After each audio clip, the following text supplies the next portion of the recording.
Good morning. I'm Jeff Berman, United States Attorney for the Southern District of New York.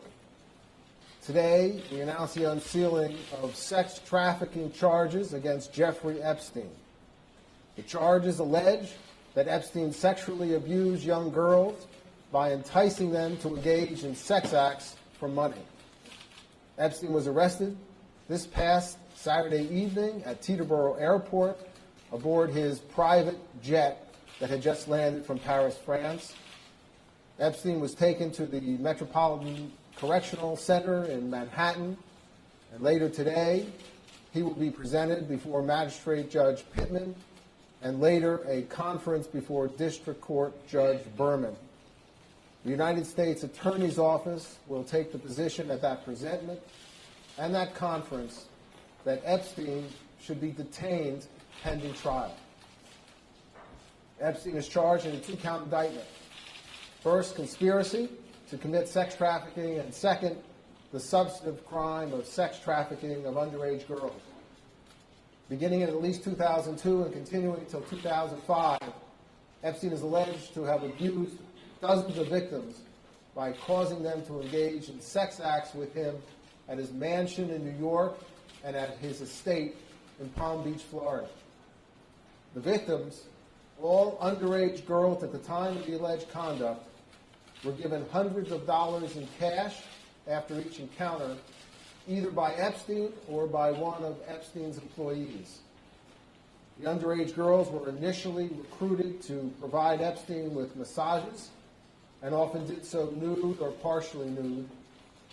These massages became increasingly sexual in nature and would typically include one or more sex acts as specified in the indictment. As alleged, Epstein also paid certain victims to recruit additional girls to be similarly abused. This allowed Epstein to create an ever-expanding web of new victims. This conduct, as alleged, went on for years, and it involved dozens of young girls, some as young as 14 years old at the time that they were allegedly abused. As alleged, Epstein was well aware that many of his victims were minors, and not surprisingly, many of the underage girls that Epstein allegedly victimized were particularly vulnerable to exploitation. The alleged behavior shocks the conscience, and while the charged conduct is from a number of years ago, it is still profoundly important to the many alleged victims, now young women. They deserve their day in court, and we are proud to be standing up for them by bringing this indictment. Combating sex trafficking and exploitation of children is a priority for this office and for the Department of Justice, as the sexual abuse of a minor can have devastating effects on victims, often lasting for years. That is why my office will not rest until perpetrators of these types of crimes are brought to justice. Victims' voices, including the many voices of Epstein's alleged victims, must be heard.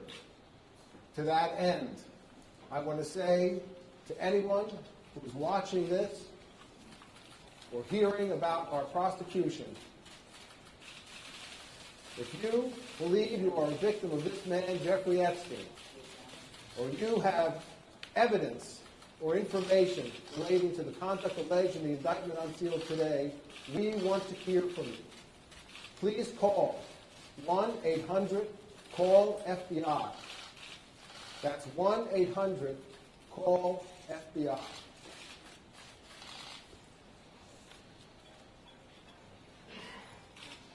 The charges unsealed today reflect the hard work not only of this office, but by our law enforcement partners at the Federal Bureau of Investigation. To my left is Bill Sweeney, the Assistant Director in charge of the New York Field Office of the FBI, and I wish to thank him and his team for their dedication and professionalism in seeing this investigation through. I also want to thank the New York City Police Department, represented here today by Chief Jason Wilcox, and Customs and Border Patrol for their assistance in this investigation. And I want to thank and acknowledge the career prosecutors of my office handling the investigation and prosecution of this case. To my right, Alex Rossmiller, Allison Moe, Maureen Comey, and their supervisors in the Public Corruption Unit, Russell Capone and Edward Discount. It is a privilege for me every day to work with these bright, talented, and dedicated public servants. The talent is unbelievable. We will continue to devote significant resources to investigating these crimes and to protecting young people from sexual predators. And now I would like to invite Bill Sweeney up to the podium. Thanks, Jeff. Good morning. Preserving the innocence of children is one of the most important responsibilities we carry as adults. Purposely failing children in any way is not an option. And yet there are some in society who have chosen to blatantly disregard this responsibility, using whatever means they have at their disposal to lure children into a life which they should never have been exposed. As we allege today, Jeffrey Epstein is one of those people. At approximately 5:30 p.m. on Saturday evening, we arrested him at Teterboro Airport without incident. Epstein has been charged with 1 count each of sex trafficking and sex trafficking conspiracy. For at least a 4-year period covering the entirety of 2002 through 2005, he is alleged to have sexually exploited and abused dozens of minor girls at his homes in New York City and in Palm Beach, Florida. The girls were recruited in a variety of ways, usually by employees of Epstein and sometimes by fellow victims. The victims typically received hundreds of dollars in cash. The estimated dozens of victims were as young as 14 years old at time of recruitment. Children who provided Epstein massages while they were nude or partially nude. Children who were asked to engage in direct and indirect sex acts for money. Children who were enticed to do all these things at the hands of a man more than or nearly 3 times their age. Those who have been victimized by child sexual predators are frequently haunted by memories of these crimes well into their adulthood, often for the rest of their lives. They bear the burden of someone else's criminal behavior. Too often, adults in our society have turned a blind eye to this type of criminal behavior alleged here. We have seen the excuses, the ignorance of many who didn't even bother to understand that this behavior is a persistent scourge against our society's vulnerable youth, and the willful blindness as to who the real villains are in this type of outrageous crime. The villains are the adult perpetrators, not the children. Victims of child sex trafficking come from all walks of life. They are our neighbors, our students, young adults looking for help, vulnerable foster children. The list goes on and on and on. To the victims who may be listening or get word of today's charges, the team standing here before you represents FBI special agents, NYPD detectives, analysts, victim specialists, prosecutors, who make it their mission to listen to every individual who's been exploited and to advocate for the most vulnerable among us. We are parents, we are community members, we are human beings. But as an FBI special agent and the head of this office, I have the privilege to represent and stand among many who make it our mission to put predators behind bars where they belong, regardless of the predator's power, wealth, or perceived connections. Today I'm asking everyone to take a good look at this man. If you have been victimized in any way, or if you are somebody who has any additional information about his alleged illegal behavior, we want to hear from you. Whatever age you are now, whatever age you were then, no matter where or when the incident or incidents took place. The number to call is 1-800-CALL-FBI. I'd like to take a moment to speak directly to the victims who will call that number. When you call that number, you'll receive a series of prompts. You'll be asked if this is representing a major case in the country. The answer is yes, it's number 4. You will then be driven to the top of the list, and the Jeffrey Epstein matter is number 1 on the major case list in the country when you call that 1-800-CALL-FBI number. Your bravery might just empower others to speak out about crimes committed against them. It's important to remember there never was, nor will there be, an excuse for this kind of behavior. We know that reliving these events can be brutal. We are here to work side by side with you as you go through this process. You should know that in the eyes of the FBI, you come first. Many thanks, as always, to our partners from the Southern District.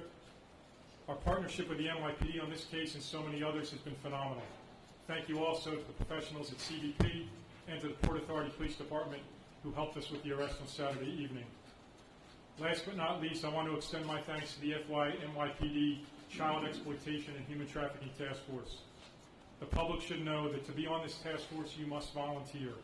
The work is agonizing, but it is one of the most noble missions our agencies can engage in, and we engage in it together. Thank you.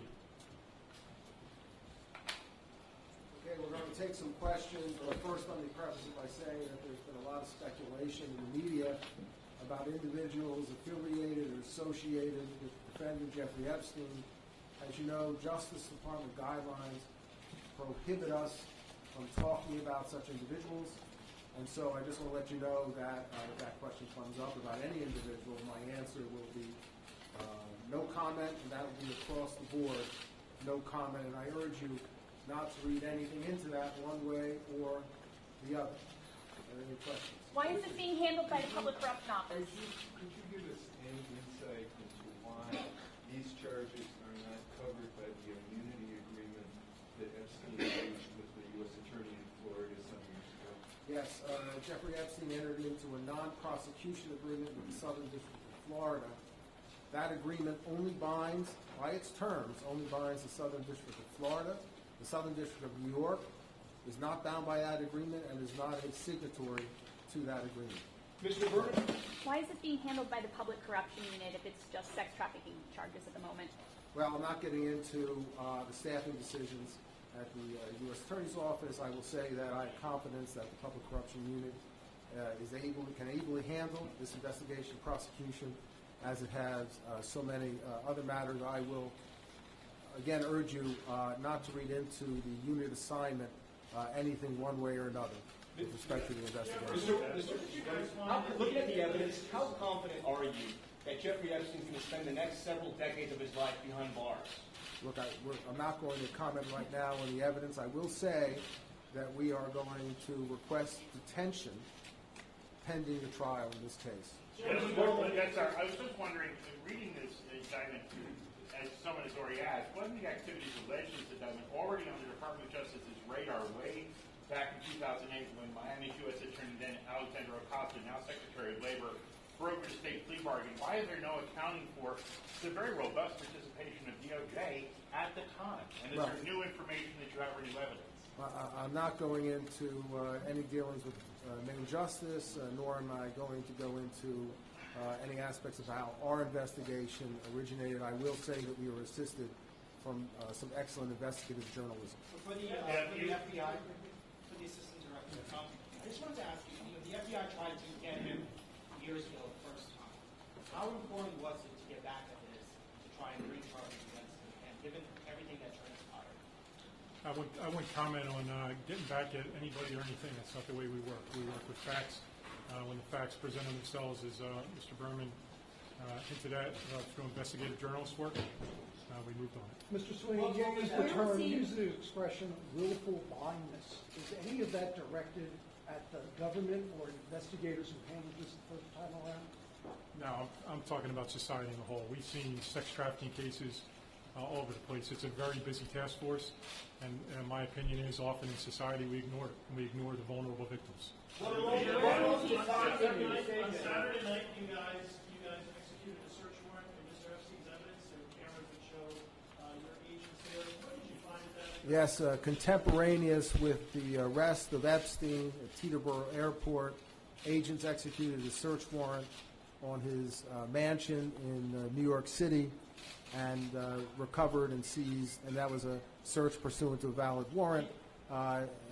Agents seized evidence, including nude photographs of what appeared to be underage girls.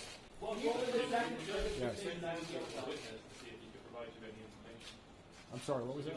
Prince Andrew, the British royal family, to see if he could provide you any information. Yeah, he was a long-standing friend of his. No comment. What about the decision to arrest him on Saturday? Is there for that something concerning you? They needed to move him on Saturday. He flew into the jurisdiction, and so we arrested him. Is there any overlap between the victims stated in the non-prosecution agreement or in I have no comment with respect to the alleged victims. Given his multiple homes, multiple aircraft, what kind of flight risk does he represent? We think he's a significant flight risk, and that is why we are seeking detention pending trial. He has enormous wealth. The charges are very serious, and they carry with them a maximum sentence of 45 years in jail, which to someone of Epstein's age is basically a life sentence. So we think he has every incentive to try and flee the jurisdiction. And when you have 2 planes and you live much of the year abroad, we think that's a very real risk. Follow-up question: Is Jeffrey Epstein a billionaire? No comment. All the victims are underage. You refer to some of them as particularly vulnerable. Why is that the case? Can you elaborate? I can't go into the specifics with respect to any particular victim. Sir, you said in the indictment there are 3 employees that are named. Why weren't they charged, and you're providing a story about their role and whether they're cooperating, or why no charges against them? No comment. This is obviously a massive investigation. How do you compare this to other sex trafficking cases you've prosecuted in the past? Well, it's extremely significant because of the number of years and the number of victims. There are dozens of victims as alleged in the indictment in New York and dozens in Florida, and it maintained itself over several years. So this is very significant. Our office has handled, this year in fact, many significant sex trafficking cases, and this is one of them. Where did he find these women, and how was he luring them to his mansion or his house? Well, as alleged in the indictment, these individuals, the underage girls, were sometimes recruited by current victims, and current victims were given cash payments if they could bring other underage girls to be similarly abused. And that's how he continued to expand the number of new victims that he had, and that's how it was able to maintain itself over several years. So would it be a word of mouth thing or an online? How would he do it? The indictment indicates that there were phone calls and contacts made not only with Mr. Epstein, but his employees, between his employees and the alleged victims. Do you have access to the record from the defamation case against his associate that is now going to be unsealed in the next couple of weeks, also to the No comment. Jeff, I get this coming from your arrest, but why is the case coming back now? If the charges all happened between 2002 and 2005? Well, it's still a very important case, and it means a great deal to the alleged victims here that they have their day in court, and we want to ensure that they have their day in court by bringing these charges. You mentioned that there was reporting that, was it the Miami Herald article that might have helped bring forward new victims that you were previously aware of? We are certainly aware of that reporting. Thank you. Thank you.